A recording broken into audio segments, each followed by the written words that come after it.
She only wanted to keep her little sister safe for one day. He only wanted to focus on the biggest deal of his career. But when the millionaire CEO's eyes landed on the girl's PE, the entire room froze, and his carefully built walls began to crack. The alarm clock's shrill ring cut through the stillness of the small apartment, a sound that signaled the beginning of yet another relentless day. She stirred from her narrow bed, the weight of responsibility already pressing against her chest before her feet even touched the cold floor. At 26, she carried burdens meant for someone twice her age, yet she bore them with a quiet determination that had kept her and her little sister afloat since the night their world had shattered. The kitchen was cramped but warm, filled with the faint scent of coffee and the hum of an aging refrigerator. She moved quickly, setting a pot of oatmeal on the stove while glancing at the clock every few seconds. A stack of unpaid bills sat on the counter, edges curling from days of being shuffled and rearranged, each envelope a silent reminder of the constant balancing act she performed. In the adjoining room, her little sister was still cocooned in blankets, soft hair tangled across her face. The sight made her chest tighten with both affection and urgency. She gently coaxed the child awake, brushing away sleep from her eyes, helping her into the neatly pressed school uniform she had prepared the night before. Shoes by the door, lunchbox packed with careful attention. Every detail was an act of love disguised as routine. As they sat at the small table, the older sister's mind wandered.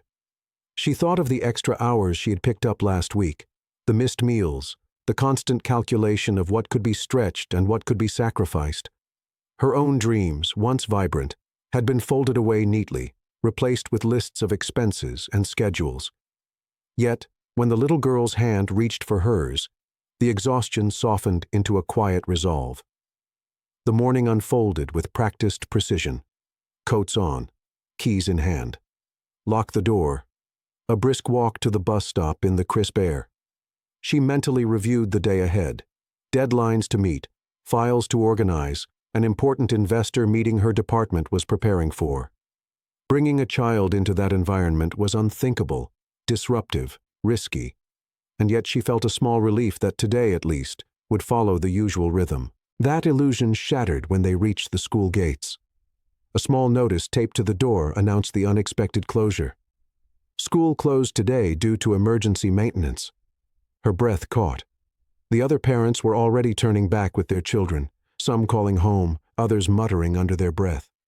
She stood frozen for a moment, calculations running through her mind like lightning. There was no family to call, no neighbor to ask, no savings to pay for last-minute care. Her little sister looked up at her with wide, trusting eyes. The decision was immediate, not because it was easy, but because it was the only one available. She adjusted the child's backpack, took her small hand in hers, and began walking toward the bus stop again. This time heading not for school, but for the towering glass building where her workday would begin. The city skyline caught the first light of dawn, its glass towers igniting in shades of gold and silver. On the top floor of the tallest building, the morning began with precision. The CEO's office, a vast expanse of polished marble, floor-to-ceiling windows, and sleek black furniture, stood as a monument to order and control. Every surface gleamed, every object had its place, and nothing remained out of alignment for more than a moment. He arrived exactly at 7, the purr of a black luxury sedan fading into the private parking bay beneath the building. Tailored charcoal suit, cufflinks gleaming, shoes polished to a mirror finish. His presence was a statement before he even spoke. Assistants stood straighter when he passed. Conversations clipped short as his long strides carried him toward the private elevator. His expression was neutral but commanding, a mask honed over years of high-stakes decisions and relentless ambition. His morning routine was a choreography of efficiency.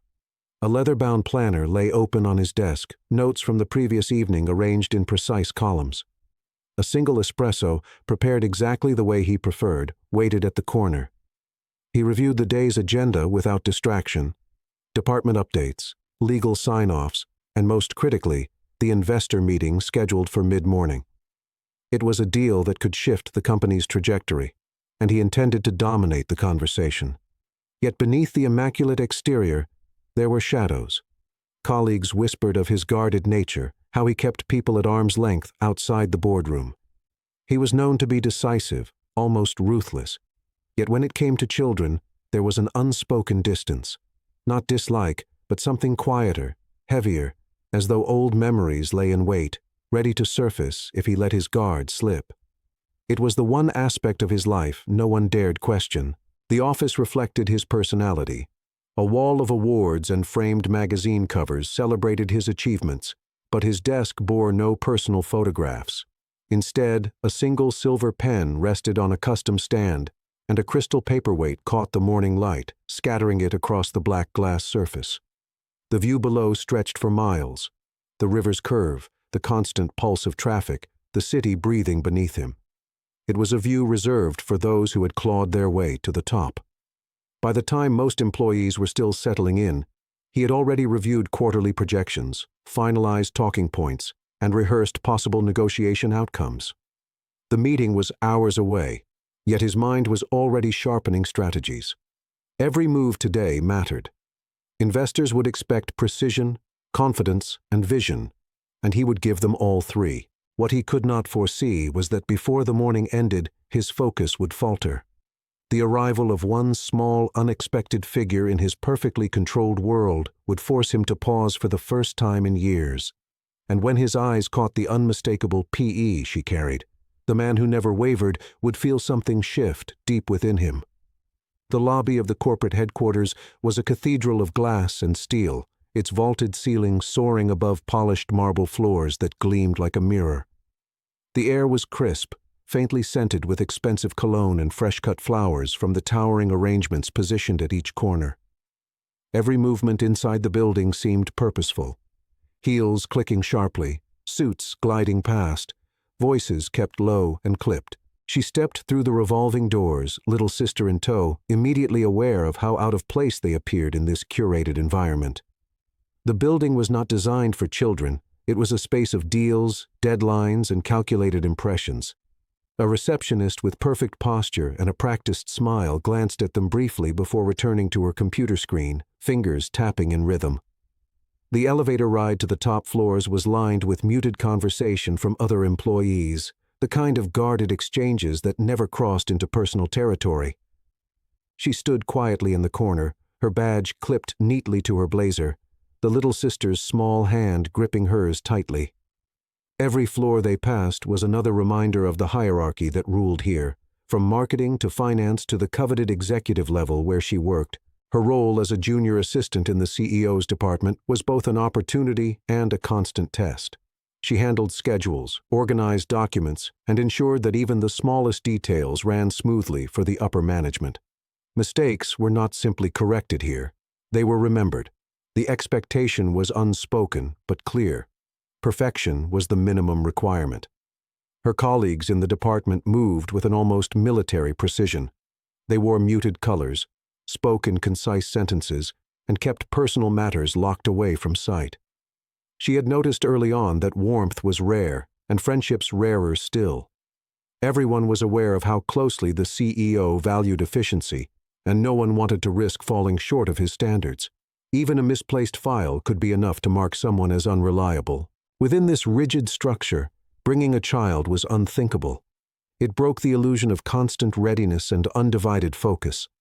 Whispers could already be felt in the shift of glances from a few coworkers as she entered the department's open floor.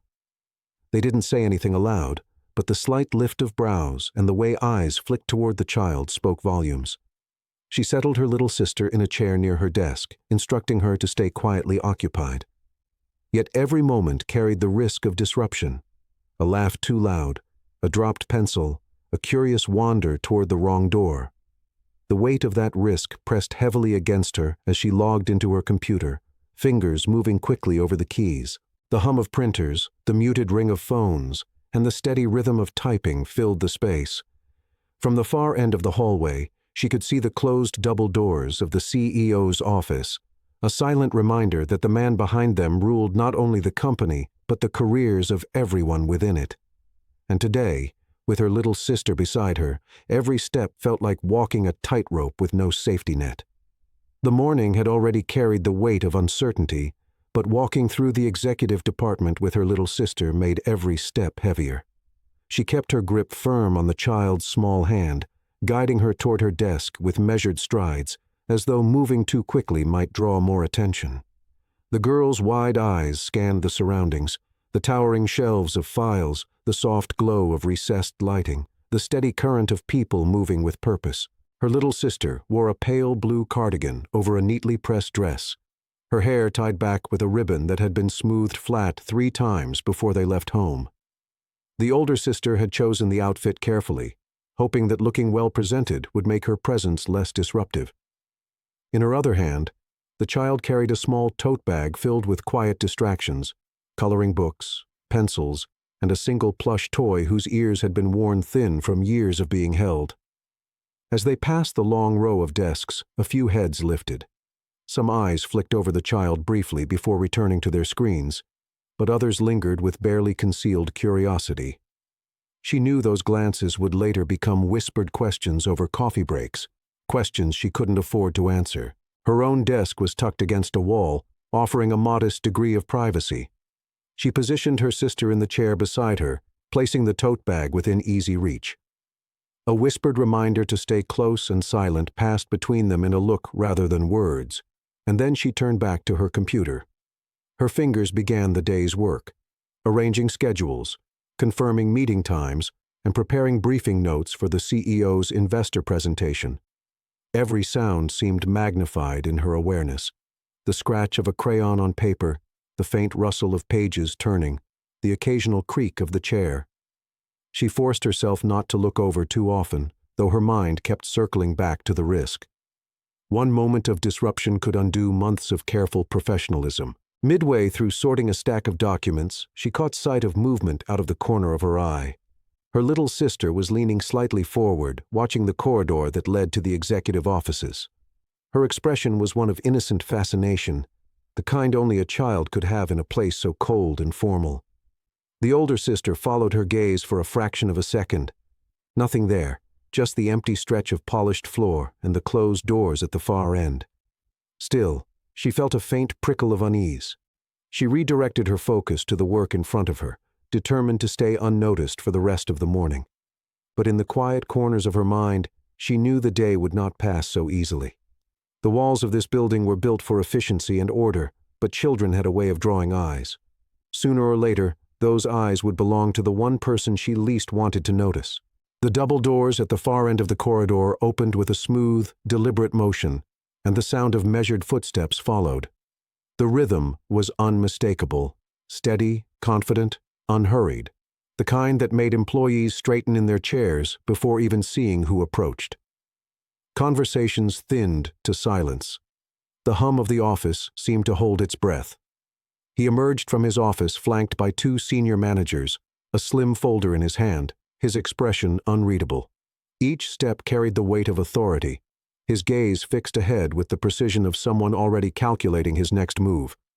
For a moment, the space between them was just the usual distance of rank and role. But then his eyes shifted. It was no more than a passing glance at first, sweeping across the department as he moved toward the conference wing. Yet when his gaze landed on the small figure sitting quietly beside one of the junior desks, his stride slowed. His eyes narrowed, the focus sharpening as if the rest of the room had dissolved into shadow. The little girl sat still, hands folded in her lap, the faintest tilt to her head as she met his gaze without flinching. Her pale blue cardigan caught the soft light from the windows, but it was something else that held him in place. A detail so small, yet so striking, that it broke the rhythm of his movement entirely. It was the P.E. Recognition struck like a sudden chord, deep and unsettling. His fingers tightened subtly around the folder he carried. The conference room, the investor meeting, the carefully structured timeline of his morning, all of it faded to the background. What remained was the image of the child and the undeniable familiarity of what she carried, wore, or bore. The people nearest to him noticed the pause, though none dared speak. In a place where every second of his time was accounted for, even the smallest hesitation was unusual. His eyes stayed on the girl for a beat too long, as if confirming something impossible. The older sister, seated at her desk, felt the change in the air before she even looked up. When she saw his gaze fixed on her little sister, her stomach tightened. She straightened subtly, masking her concern behind a practiced calm, but her pulse quickened. She didn't know why he was staring, only that attention from him rarely came without consequence. After a moment that seemed to stretch far beyond its length, he resumed walking, the measured steps returning. Yet the shift was undeniable. The CEO who never wavered had faltered, if only for an instant. And somewhere between the elevator and the conference room, his thoughts had already begun circling back to the girl and the mysterious pull of her presence. The conference room door closed behind him, but his mind was already elsewhere. The papers laid out on the polished table blurred into meaningless lines of ink, the voices of his team muffled as if coming from another room. The image of the little girl lingered, sharp and unshakable, and with it came a memory he had long kept locked away. It began in a different place, years ago, in the muted light of a small countryside town. He was just a boy then, running across fields with someone who matched his pace, step for step, a childhood friend whose laughter carried in the wind like a promise that nothing bad could touch them. That friend had a PE, unlike anything he had seen before, something unique and instantly recognizable, as much a part of them as the sound of their voice. They would sit beneath an old oak tree after long summer days, trading secrets and dreams. The PE was always there, catching the sunlight, a symbol of who they were. Sometimes it was an object in their hand, sometimes something they wore, and sometimes simply a feature that drew questions from others. But to him, it was just theirs, inseparable from the person he trusted most. Then came the night everything changed. He remembered the heavy rain, the hurried whispers of adults, and the sudden absence that followed. The friend was gone, taken away by circumstances he didn't fully understand at the time. What remained was the hollow ache of loss and the imprint of the PE in his memory, preserved with painful clarity. Years passed. He learned to bury it under ambition, under discipline, under the relentless pursuit of success. The world rewarded control, not sentiment. He built walls of glass and steel around his life, convincing himself that the past had no place in the empire he was constructing. And yet, in a single glance that morning, the walls had cracked. The little girl's PE was not just similar. It was identical. It pulled the memory from the shadows with a force that left him unsteady. The odds of such a thing appearing again were impossibly small, and yet there it was, sitting quietly beside a desk in his department. For a moment, he wondered if his mind was playing tricks on him, conjuring shapes from the past into the present. But the precision of the memory left no room for doubt. He could recall the exact shade, the exact pattern, the exact way it seemed to hold meaning beyond its appearance. The meeting began around him, charts projected onto a large screen, strategies discussed with quiet urgency. He nodded when required, offered short confirmations, but his thoughts remained tethered to the image of the girl. Logic demanded he ignore it, that it was coincidence, nothing more. But instinct whispered otherwise, and instinct had never spoken to him with such conviction. The investor meeting moved forward with its usual precision, presentations delivered, numbers dissected, projections laid out like chess pieces on a board. To anyone watching, he appeared as composed as ever, posture straight, voice steady, eyes fixed on the charts. Yet beneath the surface, his focus was fractured. Every slide of data blurred at the edges, replaced in his mind by the quiet image of the little girl. The PE lingered like a vivid watermark on his thoughts, refusing to fade. It wasn't only the resemblance, it was the way she had sat there, calm and still in a place where most children would fidget. She had looked at him without fear, without the polite avoidance most adults showed. He forced himself to return to the meeting's rhythm, speaking when necessary, steering discussions back on track. But the usual satisfaction in controlling a room was absent. His mind kept looping back to questions he couldn't yet answer. Was she related to his long-lost friend? How could she have something so rare, so personal, when that friend had vanished from his life decades ago? When the meeting ended, he retreated to his office rather than linger for post-discussion conversations. The door closed behind him with a soft click, sealing him in the silence he often preferred. But this time, it brought no clarity. He stood by the window, looking out over the city, yet his eyes saw only the memory of a rain-soaked night and the hollow emptiness that had followed. He considered calling someone from HR under the guise of routine inquiry, but the thought felt premature. A single wrong step could expose his personal interest, and in his position, curiosity was often mistaken for weakness. Still, doing nothing gnawed at him. The certainty he had felt in that moment of recognition was too strong to dismiss. A part of him, the disciplined strategist, insisted on setting it aside. There was work to be done, contracts to finalize, reputations to uphold.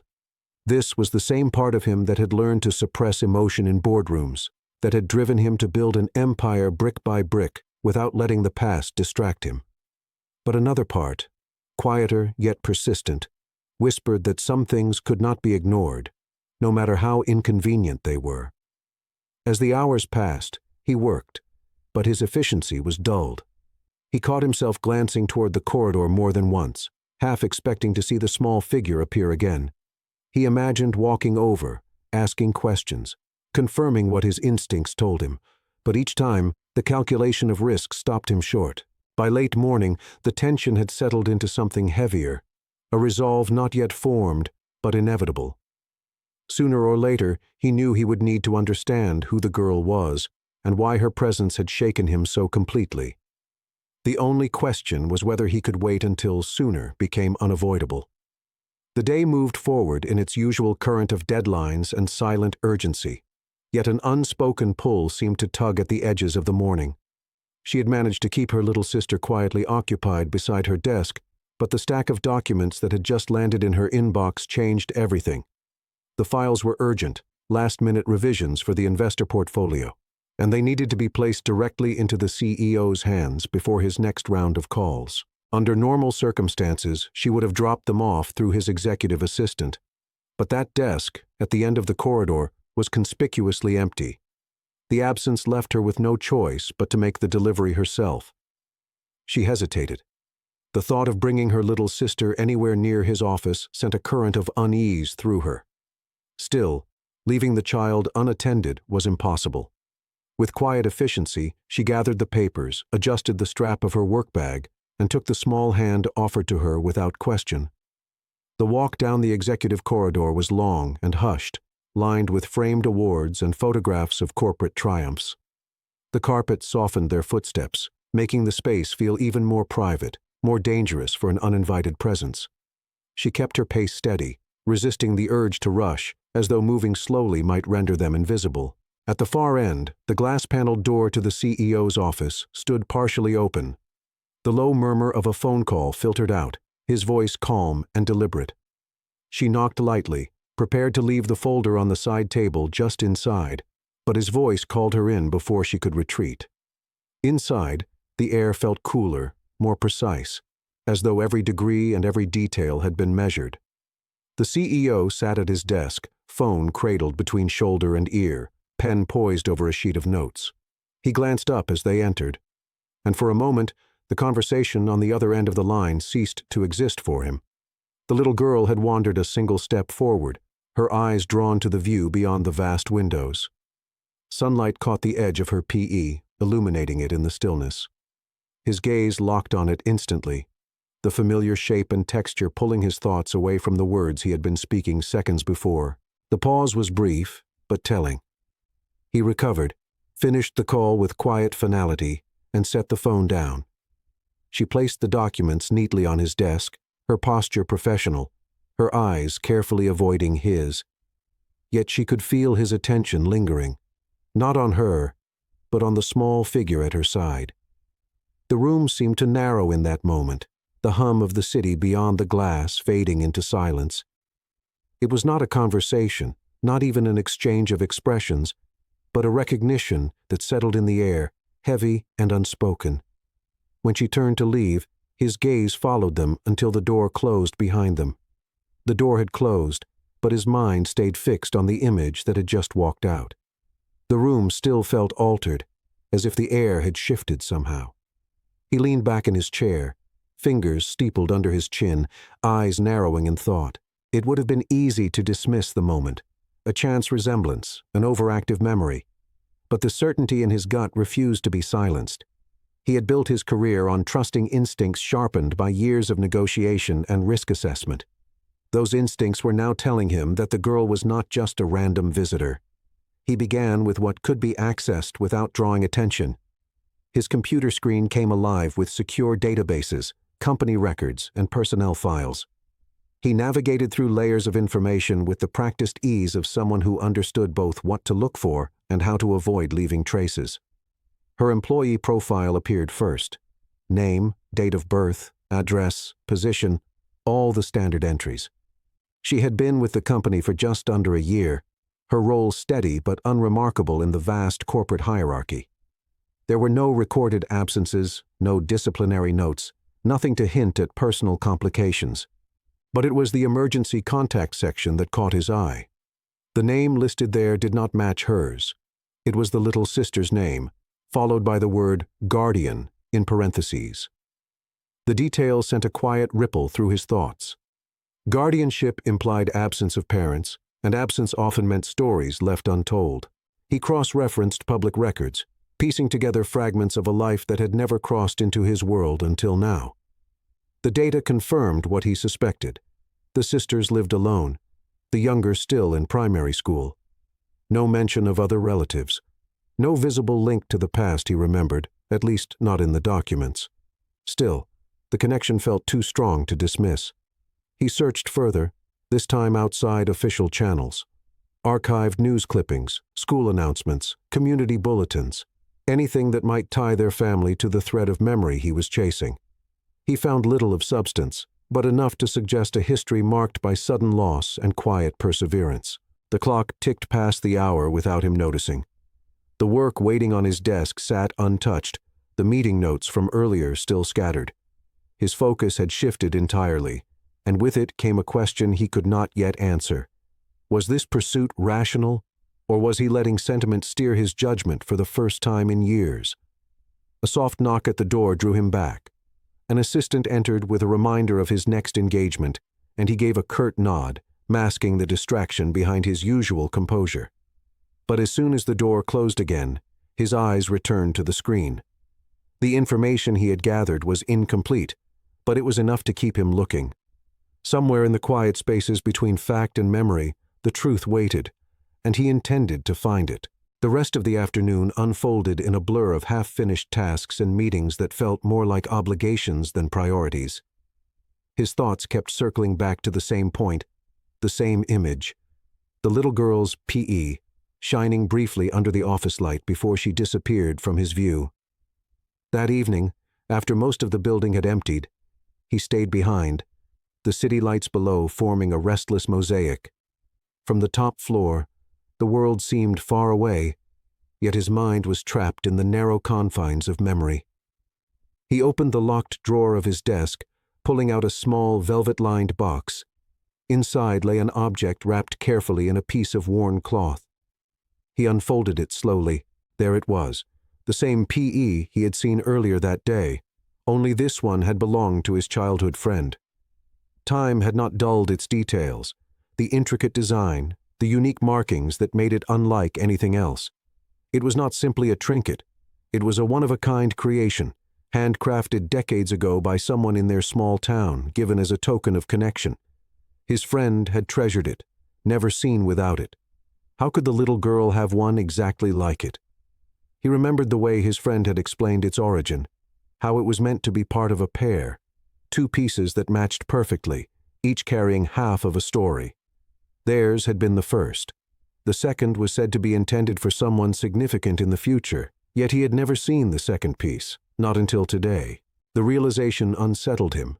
This was no coincidence.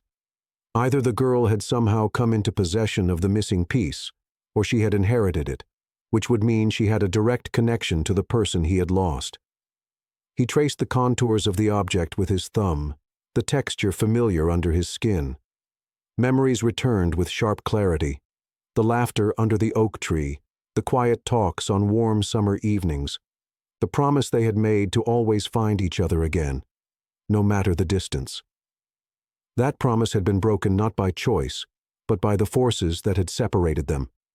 Now, decades later, fate had placed the second PE in front of him, worn by a child who could not possibly know its history. The thought stirred something he had not allowed himself to feel in years, hope mixed with an ache too deep to name. He closed the box gently, locking it away again, but the decision had already taken root. This was no longer idle curiosity. This was a search for answers that could not be ignored. The PE was not just an artifact of the past. It was a thread pulling him toward a truth that might change everything. And now that the thread had revealed itself, he knew he would follow it, no matter where it led. The following day began like any other, but for him, the cadence of the office felt subtly different. The usual precision of his morning routine remained, the same tailored suit, the same measured walk through the executive corridor, yet there was a quiet awareness humming beneath it all. He found himself scanning the department floor almost unconsciously, eyes seeking the small figure he knew might be there. When he spotted her, seated neatly beside her sister's desk, a faint current passed through him. She was coloring in a book, her head bent in concentration, the PE resting plainly in view. He told himself it was simply observation, a matter of confirming details. But the truth was harder to dismiss. There was something in the way she carried herself that reminded him of the friend he had lost. Throughout the morning, opportunities to cross paths arose naturally. A set of files required review in the junior assistants section. Instead of sending for them, he walked there himself. He moved with the same composed authority as always, but his gaze flicked briefly toward the girl each time, as though drawn by a quiet magnetism. His interactions were subtle and wordless. Passing by, he placed a small wrapped candy on the corner of her desk without acknowledgement. Later, when a draft from the open window made her shiver, he closed it before returning to his seat in the conference room. These were gestures so minor that no one else seemed to notice, yet they were deliberate, each one a quiet act of recognition. The older sister noticed, though. She didn't understand the reason, but she felt the shift in his attention. In a place where the CEO's focus was usually reserved for contracts, negotiations, and board members, his occasional glance toward her little sister stood out like a ripple in still water. She kept her composure, saying nothing, but the tension threaded through her posture all day. He, meanwhile, tried to reconcile the present with the past. Every small movement of the girl's hands, every tilt of her head, seemed to echo fragments of memory. The PE remained the center of it all, a constant reminder that there was a link here, hidden yet undeniable. By the afternoon, the pull had evolved from curiosity into something heavier. It was no longer about proving the connection. It was about protecting it. Without words, without formal acknowledgement, he had already begun watching over her, scanning the room each time he passed to ensure she was comfortable, undisturbed, and safe. As the day drew to a close, he found himself lingering in the hallway near the department, not for any specific task, but simply to see them leave. The sight of the sisters walking together into the fading light left him with an unfamiliar sense of both loss and purpose. The walls he had built over the years were still standing, but now there was a door, one that had quietly opened the moment she stepped into his world. It began with something small, a glance at a photograph on her desk. He had come by under the pretense of dropping off a file, his usual mask of composure firmly in place. But as his eyes passed over the clutter of papers and stationery, they caught on a single image tucked into the corner of a cheap plastic frame. Two girls smiled at the camera, the younger one barely a toddler, the older perhaps 10. They stood in front of an old brick house with a weathered porch. It was not the house that caught his attention, but what hung from the neck of the older girl, the same PE he had seen yesterday, gleaming faintly in the photograph's faded light. The recognition struck deep. That house, he knew it. He had walked past it countless times in his youth, though he had never stepped inside. And if his memory served, the family who lived there had ties, however distant, to his own. His mind began turning over old details, scraps of overheard conversation from his parents, names that had faded into the background of his life until now. a surname, a mention of tragedy, a rumor that one of the daughters had moved away after a loss. Later that day, he retrieved an old leather-bound address book from a locked drawer in his private office. It was one of the few personal possessions he kept at work, filled with numbers and notes from years before his rise to the top. Flipping through the yellowing pages, his eyes landed on a familiar name, the same last name as the sisters. The entry was incomplete, just a street address and a year, but it was enough to confirm his suspicion. Their family had once lived in the same small town as his own. He leaned back in his chair, absorbing the weight of it. This wasn't just about a shared symbol. There was geography, history, and perhaps even blood linking them. The past had a way of folding in on itself, and now, it seemed, it was folding directly into his present. That evening, as the office emptied, he found himself once again watching the two of them from a distance. The younger clutched her sister's hand, chattering about something only she could hear. Her innocence was disarming, but it was the older one's weary grace that struck him, the quiet strength of someone carrying more than her share of life's burdens. He thought of the promises once made under a summer sky, the family stories whispered over dinner, and the connections lost to time. The more he pieced together, the more he began to believe that this was not a random crossing of paths, but the return of a thread that had always been meant to weave back into his life. And if that was true, then the PE was not just a relic of memory. It was a signal, one he could no longer ignore. The tension had been building quietly for days, threading through each glance, each brief encounter, until it became impossible to ignore. He had been collecting pieces, scraps of memory, visual cues, overheard remarks, and now the puzzle was nearly complete. But the final confirmation came from a place he didn't expect. It happened late in the afternoon, after most of the day's work had been done. The younger sister had wandered a few steps away from her sister's desk, curious about the office decor. She stopped near the glass wall of his private suite, staring up at a framed photograph that hung just inside. It was an old picture, taken decades ago, showing a group of children playing in a field. He emerged from his office and found her gazing at it, head tilted. "That's you," she said softly, pointing toward a boy in the picture. Her voice carried the certainty of someone recognizing a face from another story. He froze. "How would you know that?" The question came out more sharply than intended, but she didn't flinch. "My sister told me," she said simply. "She said our mom knew you when you were little." The words landed with the weight of inevitability. Pieces fell into place, every assumption and suspicion aligning into a single truth. The PE wasn't just similar. It was the second half of the pair he had once promised to protect. Her mother had been his childhood friend, the one who had worn the first piece, the one he had lost contact with after life tore them apart. His throat tightened. "Your mother." He hesitated, the past pressing heavily against the present. "Her name was Elena, wasn't it?" The girl nodded. She died when I was a baby. My sister takes care of me now."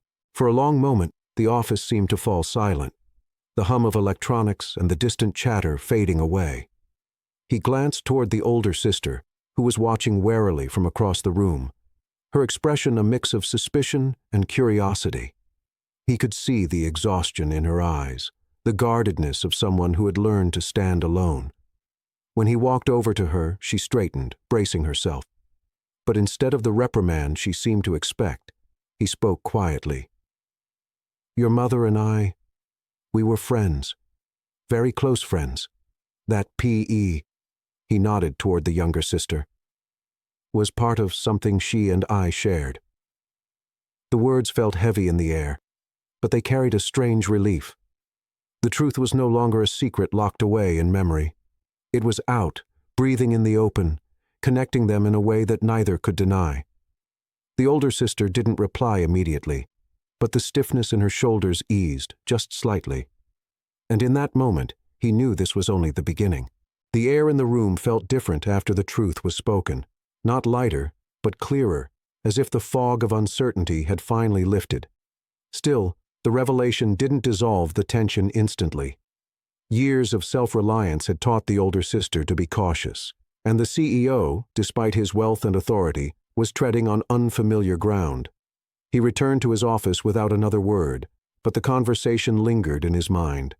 For years, he had kept his past compartmentalized, locked behind doors he never intended to open. Now, one of those doors stood wide, and through it came the faces of people he had once cared for deeply. Later that afternoon, a quiet knock came at his glass wall. It was her, the older sister. She stood with her hands clasped, her expression unreadable. "Can we talk?" she asked. He gestured for her to come in. She hesitated before stepping forward, her voice low but steady. "You said you knew our mother. I don't remember her much, but if you're telling the truth, then you probably know more about her than I do." Her admission was raw, and it cut through the polished professionalism of their surroundings. He leaned back in his chair, studying her for a long moment before answering. "Your mother was one of the strongest people I've ever known. She carried that strength quietly, the same way you do." The compliment caught her off guard, and for a flicker of a second, the steel in her posture softened. She asked questions, not all at once, but in small, cautious steps. How did they meet? What was she like? Why had they lost touch? He answered honestly, recounting summers spent running through open fields, long talks under starlit skies, and the shared dream that one day they would both leave their small town to make something of themselves. He admitted that after a family tragedy pulled him away, life's relentless current had separated them, until now. As the conversation unfolded, something shifted between them. The guardedness didn't vanish, but it loosened enough to let in a sliver of trust. She listened, weighing every word, perhaps trying to decide whether this connection was a gift or another burden. By the time they stepped out of his office, the energy between them had changed. He noticed it in the way she allowed her little sister to approach his desk without pulling her back, and in the way she glanced at him, not with suspicion, but with measured curiosity. For him, the turning point was quieter, but no less profound. As he watched the younger girl laugh at something her sister said, he felt the pull of a responsibility that went beyond business or charity. It was personal now, rooted in shared history and the unspoken promise to protect what remained of it. Neither of them said it out loud, but they both knew. The lines of their lives had begun to redraw themselves. The days that followed carried a quiet rhythm of change. It wasn't sudden, and it wasn't dramatic, but it was there, woven into the smallest of moments. The CEO, once known for his unshakable distance, now found himself watching for their arrival in the mornings. The older sister still kept her guard, yet she no longer avoided his gaze, and sometimes, when she thought no one was looking, he caught the faintest smile. He began making small gestures, an extra chair by her desk for her sister, a discreet note to HR ensuring her job was safe despite that unexpected day's disruption, a quiet arrangement with the building's security so the little one could visit without incident. None of it was spoken of. Neither wanted to make the shift too obvious, as if drawing attention to it might break whatever fragile thing was forming. For her part, the older sister still bore the weight of their world, bills, school forms, late-night grocery runs, but she noticed that certain pressures began to ease. A co-worker who had been openly critical now softened their tone. Tasks that usually piled up suddenly found their way into other hands. She suspected his influence, but didn't ask. Part of her didn't want to know, for fear of what it might mean. One evening, as they were leaving, the little sister turned back to wave at him. "Bye, Mr. Ethan," she called, her voice bright. It was the first time she had said his name. He felt the corners of his mouth lift in response, and in that instant, he realized how deeply they had managed to slip past his walls. But life wasn't a perfect story. There were still hard days. The rent still needed paying, work deadlines still loomed, and he still carried the shadows of a past that could not be undone. Yet somehow, the presence of these two sisters made those shadows seem less heavy. And in a quiet way, he began to hope that perhaps he could be more than a figure from their mother's past. The older sister didn't quite know what to make of the man who had been both her intimidating boss and now, in some quiet, unspoken way, a part of her support system. She wasn't ready to call it trust, but she could no longer call it distance. On a rainy Thursday evening, as they parted ways in the lobby, he said almost casually, "I think your mother would be proud of you." She didn't answer immediately, her throat tightened, but she nodded once, firmly, as though tucking the words away for later. The PE still hung around the younger sister's neck, its gleam catching the light, even in the dimness. It no longer felt like just a link to the past. It had become a promise. And somewhere between what had been lost and what could still be built, the threads of their lives were now tied. Not in the neatness of a happy ending, but in the quiet strength of a story still being written. Because sometimes, the most unexpected connections aren't the end, they're the beginning.